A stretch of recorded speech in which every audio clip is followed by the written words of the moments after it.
বইপাঠ by আইকে চ্যানেলে আপনাদের সকলকে স্বাগতম। আমরা পড়ছিলাম গল্পে গল্পে বিংশ শতাব্দী। আজকে দশম পর্ব। প্রথম মহাযুদ্ধে ব্রিটিশদের পক্ষে ভারতীয়দের অবদান, ইতিহাসের হারিয়ে যাওয়া এক অধ্যায়। জারিফ বলল, মামুন, আজকে তোমাকে ইতিহাসের এক হারিয়ে যাওয়া অধ্যায় সম্পর্কে বলবো। এটা ইতিহাসের হারিয়ে যাওয়া অধ্যায় এজন্য যে এটা নিয়ে ইউরোপিয়ান ঐতিহাসিকেরা কোনো উচ্চবাক্য করেননি। আমাদের দেশের কোনো ইতিহাস বইতেও সেভাবে বলা নাই।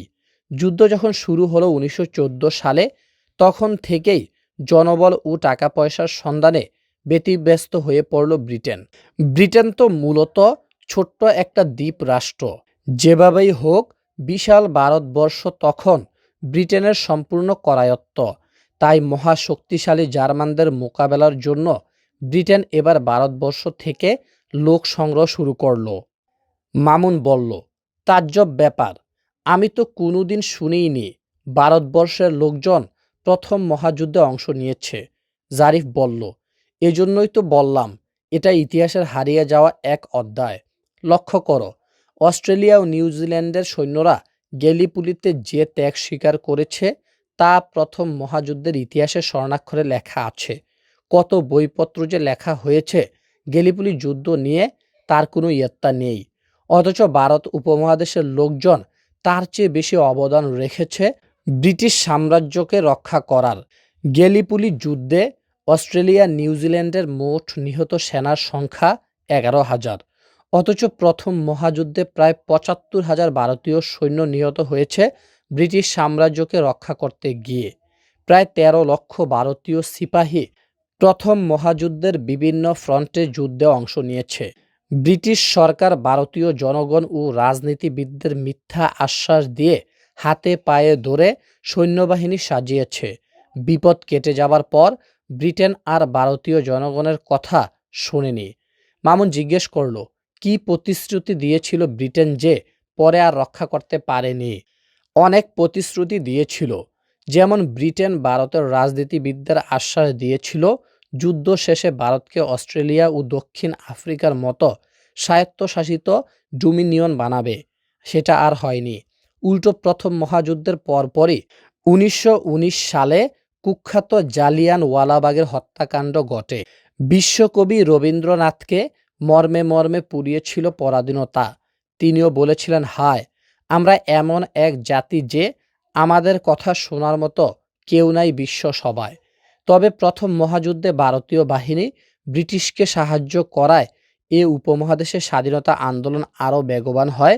পরবর্তীতে উপমহাদেশের লোকজন বুঝে যায় যে বাবার উপরও বাবা আছে।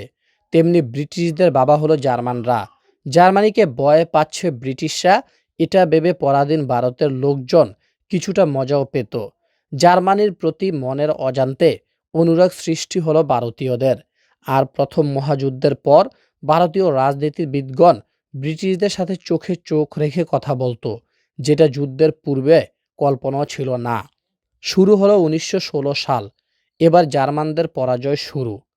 মামুন, আমরা আবার যুদ্ধক্ষেত্রে ফিরে যাচ্ছি। প্রায় 1.5 বছর হতে চলল প্রথম মহাযুদ্ধের। কোনো চূড়ান্ত ফলাফল হওয়ার লক্ষণ নেই।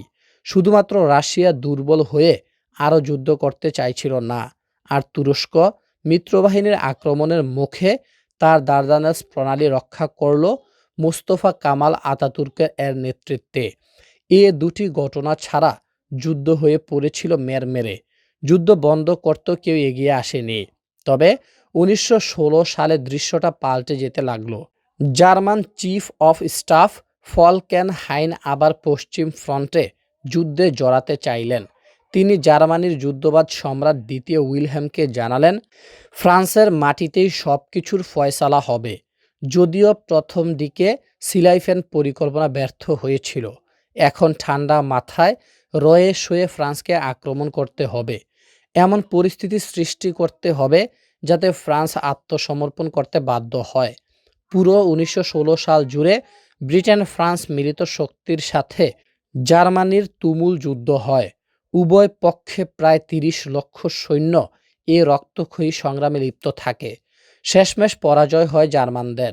তাই 1916 সালের শেষ সময়টাকে বলা যায় প্রথম মহাযুদ্ধের শেষের শুরু। ব্যাটল অফ বারদুন, প্রথম মহাযুদ্ধের সবচেয়ে রক্তাক্ত সংঘাত। 1916 সালের ফেব্রুয়ারির 21 তারিখ থেকে শুরু হওয়া এই যুদ্ধের ডিসেম্বরের 18 তারিখ পর্যন্ত স্থায়ী থাকে। হায়রে যুদ্ধ! লাখ লাখ মানব সন্তান অকালে প্রাণ হারায় বারদুনের যুদ্ধে। প্রচুর শক্তি ক্ষয় হতে লাগলো দুই পক্ষের। জার্মানরা ফ্রান্স দখল করার জন্য মরিয়া হয়ে উঠল। শেষবারের মতো ফ্রান্স ব্রিটেনের সহযোগিতায় আবারও যুদ্ধে ঝাঁপিয়ে পড়ল। জার্মানরা জানতো এবার ফ্রান্স দখল করতে না পারলে হয়তো আর সম্ভব নয়, কিন্তু ব্রিটেন জার্মানিকে মোকাবেলার জন্য এবার মরণ কামড় দিল। বেলজিয়াম ও ফ্রান্স সীমান্তে ঘাঁটি গেড়ে বসে থাকা জার্মান সৈন্যগণ ফ্রান্সের ভিতরে ঢুকতেই পারেনি। এ যুদ্ধের পুরো বর্ণনা দেওয়ার দরকার নেই, শুধু এতটুকু জেনে নাও, বারদুনের যুদ্ধ শেষ হওয়ার পর দেখা গেল উভয় পক্ষের প্রায় 10 লাখ সৈন্য নিহত হয়েছে। 1916 সালে সারা বছর ধরেই এ যুদ্ধ চলছিল।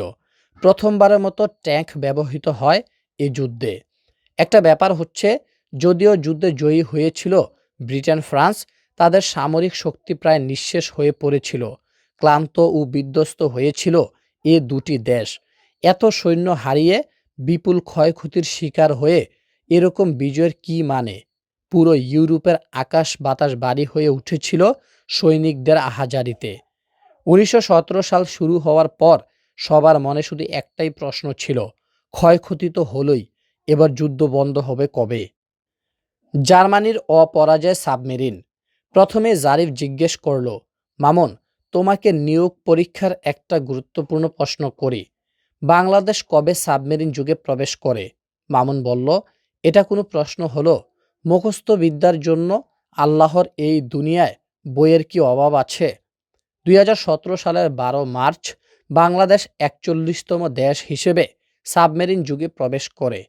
চীনের পিপলস আর্মি কর্তৃক ব্যবহৃত দুটি পুরনো সাবমেরিন বাংলাদেশ কিনে নেয়, যার নাম হচ্ছে নবযাত্রা ও জয়যাত্রা।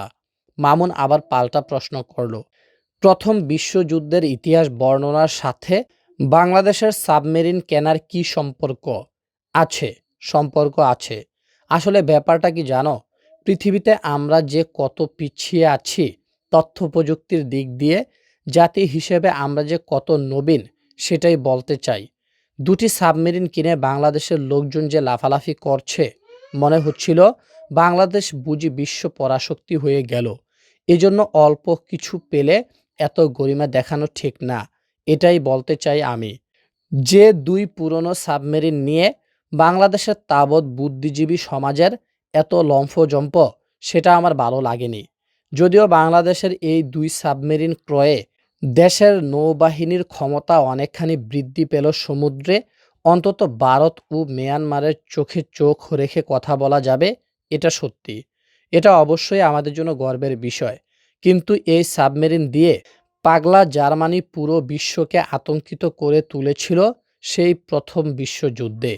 ঠিক বাংলাদেশ যে বছর সাবমেরিন কিনে তার প্রায় 100 বছর পূর্বে 1917 সালে জার্মান সাবমেরিনের আক্রমণে দিশেহারা হয়ে পড়েছিল মিত্রবাহিনী। সে গল্পই বলবো এবার। জার্মান নৌবাহিনীর পাগলা খেলা। আমি আগেই বলেছিলাম, প্রথম বিশ্বযুদ্ধ ছিল জার্মানির কাছে এক রোমান্টিসিজম।